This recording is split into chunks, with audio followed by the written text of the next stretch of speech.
नमस्कार मो इन्स्पेक्टर रामप्रसाद नाग वर्तमान सुंदरगढ़ जिला वीरमित्रपुर थाना रे आईसी भाव में कार्यरत अच्छी आज वर्तमान मु आपण मानकु साइबर क्राइम रे डिजिटल अरेस्ट विषय रे किछि सम्यक सूचना देबी।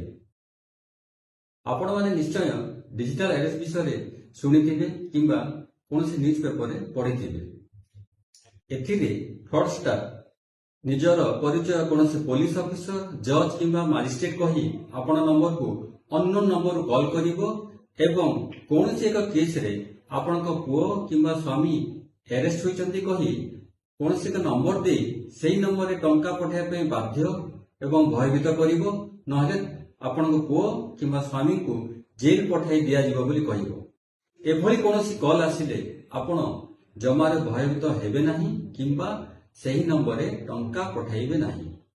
कौनसी निकटस्थ थाना को जाई रिपोर्ट करिवे किंबा साइबर हेल्पलाइन नंबर 1930 को कॉल करिवे किंबा cybercrime.gov.in रे रिपोर्ट दर्ज करिवे। आपण माने सचेतन रहंतु, सतर्क रहंतु एवं सुरक्षित रहंतु। नमस्कार।